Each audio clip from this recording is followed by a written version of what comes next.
Mari Salaman, karya Y. Edward Horace S. Namanya Mari Salaman. Ketika mendengarnya, saya hampir tidak percaya. Betulkah itu nama orang? Betapa lucu namanya. Apakah orang tuanya sengaja menamainya seperti itu? Atau itu sekedar julukan dari orang-orang? Atau nama panggilan yang dibuat-buatnya sendiri?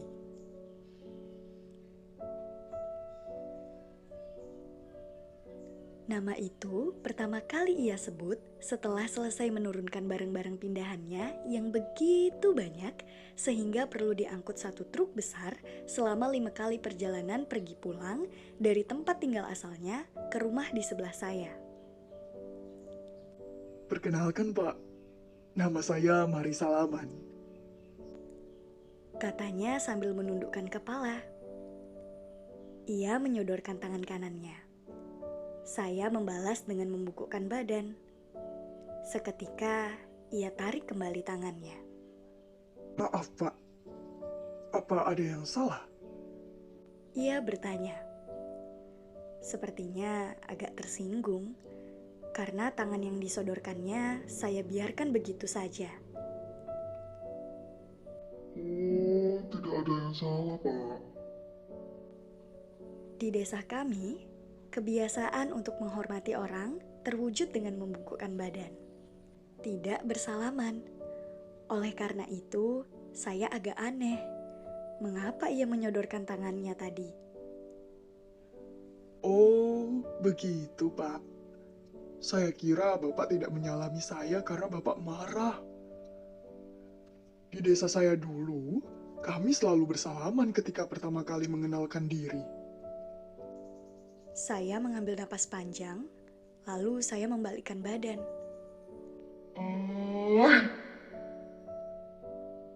Terdengar suara bersin-bersin. Maaf ya, Pak. Saya menggaruk-garuk hidung. Bau minyak wanginya yang tercampur dengan keringat begitu menyengat. Kaos hitamnya basah kuyup, seperti menyerap hawa panas yang sedang puncak-puncaknya, ditambah hasil olahraganya mengangkat-angkat perabotan rumah tangganya. Saya pikir seharusnya ia mandi dulu sebelum mendatangi saya. Mukanya hitam. Saya taksir umurnya sekitar 40 tahun. Rambutnya sedikit putih. Namun, giginya yang bertumpuk itu begitu putih bersih dan mengilat. Sehingga ketika tersenyum lebar, sinar matahari yang begitu terang serasa terpantul, membuat giginya bersinar begitu silau. Sampai-sampai saya mengerjapkan mata berulang-ulang. Maaf, tadi siapa nama Bapak? Mari Salaman Pak, Mari Salaman. Saya lekas-lekas menutup mulut dengan tangan. Sedikit tawa kecil tanpa suara timbul begitu saja.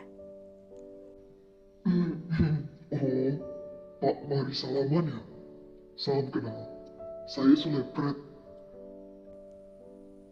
Sebagai bentuk penebusan dosa karena saya telah menertawakan namanya, saya sodorkan tangan meniru kebiasaannya saat mengenalkan diri. Dalam sekejap, tangan saya langsung disambarnya. Dia jabat erat-erat. Mari Salaman tinggal mengontrak di sebelah rumah saya. Katanya, dulu rumahnya hanyut tersapu banjir. Tembok-tembok rumahnya hancur berantakan. Barang-barangnya hilang. Istrinya turut hilang. Sampai ia pindah bersama kedua anak kembarnya ke sini setelah tinggal selama 4 tahun di rumah orang tuanya. Ia tidak enak terus merepotkan orang tuanya karena anaknya semakin besar.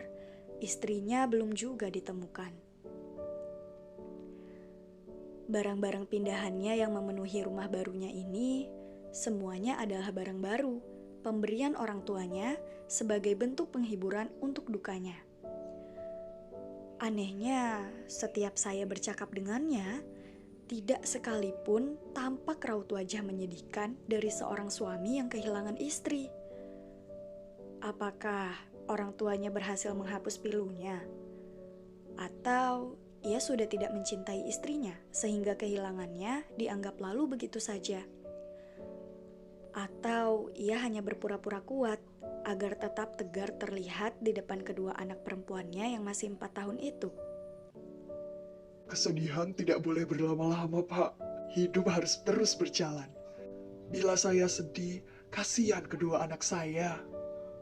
Katanya di akhir curhat malam itu di tengah barang-barangnya yang masih berantakan. Ia sengaja mengajak saya masuk rumahnya. Mungkin tidak enak karena saya telah sedikit membantunya menurunkan barang-barang dari truk. Segelas teh, beberapa potong pisang goreng yang dibeli dari warung sebelah, dan sebungkus rokok dia sajikan di meja ruang tamunya. Terima kasih ya, Pak. Sudah membantu. Sama-sama. Namanya juga tetangga. Bantu-membantu itu wajib kan? Kedua anaknya yang sedari dalam truk sampai masuk rumah masih tertidur pulas, sehingga ia harus menggendongnya satu persatu. Tiba-tiba terbangun lalu datang menghampiri. Salah seorang anak itu mengusap-usap matanya. Oh, perkenalkan Pak Sulepret. Ini anak saya yang pertama. Ayo nak, bapaknya disalam. Anak itu mendekati saya. Rambutnya keriting panjang, kulitnya putih. Anak di sebelahnya kulitnya juga putih. Karena mari bersalaman begitu hitam, saya rasa mereka seperti ibunya. Nama saya Mari Tersenyum, kata anak itu sambil menyodorkan tangan. Saya tertegun. Sempat beberapa detik, saya kembali tidak percaya. Nama apa lagi ini? Kalau ini anak kedua saya, Pak. Namanya Mari Tertawa. Adik anak itu yang terpaut umur 1 jam saat kelahiran juga menyodorkan tangan. Kali ini 1 menit saya tidak bergerak. Tangan mereka saya diamkan begitu saja. Saya terpatung keheranan mendengar uniknya nama-nama mereka. Bapaknya Mari Salaman. Anak pertamanya Mari Tersenyum. Adiknya Mari Tertawa. Nama yang begitu aneh. Mereka lahir tepat sebelum istri saya hilang bersama banjir, Pak. 4 tahun lalu. Saya sendiri yang menamai mereka. Meskipun kata-kata Mari Salaman menyeratkan kesedihan tiada tara, ia tetap saja mampu mengucapkannya dengan tersenyum lebar. Saya memejamkan mata. Sinar lampu ruang tamu serasa terpantul lewat giginya, sehingga membuat senyumnya kembali menyilaukan. Saya namakan mereka seperti ini agar saya ingat, Pak. Saya tidak boleh lama-lama bersedih. Saya harus kuat. Hidup ini selalu ada masalah. Bahagia atau berpura-pura bahagia adalah jalan terbaik untuk mampu menghadapinya. Ketika saya panggil nama mereka, saya geli sendiri dan akhirnya tertawa. Karena itu, saya mampu bertahan hidup sampai sekarang. Mendengar ucapannya, saya terpekur. Betapa pilunya ia kehilangan istrinya. Betapa besar usahanya untuk tetap berjuang hidup seorang diri.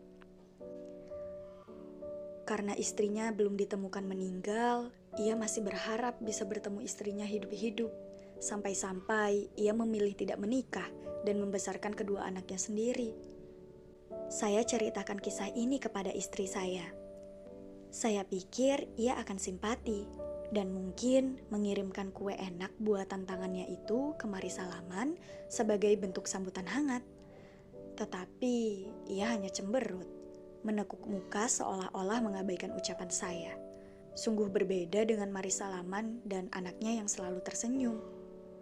Kehadiran Mari Salaman dan kedua anaknya di desa kami sungguh memberi dampak baik.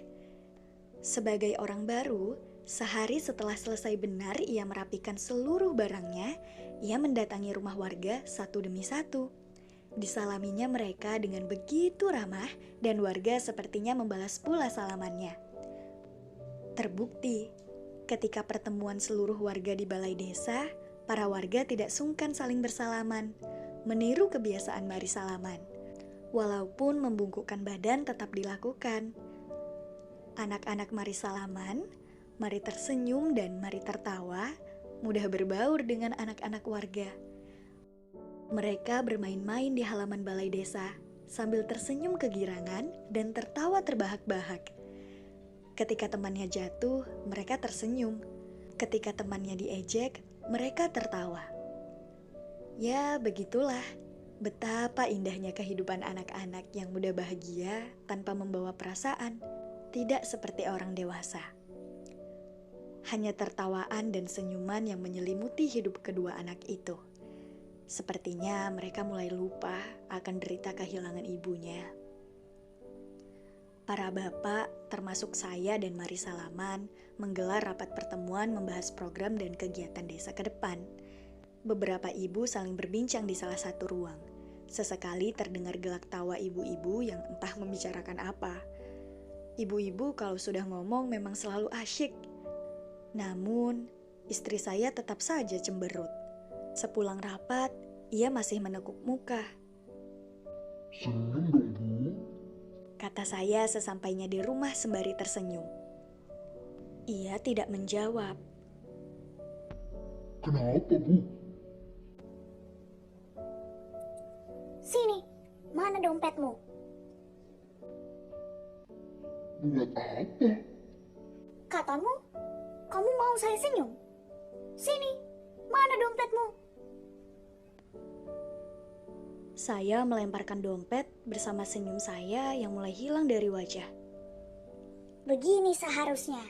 Bagaimana bisa saya senyum? Bila beli bedak saja kau begitu perhitungan.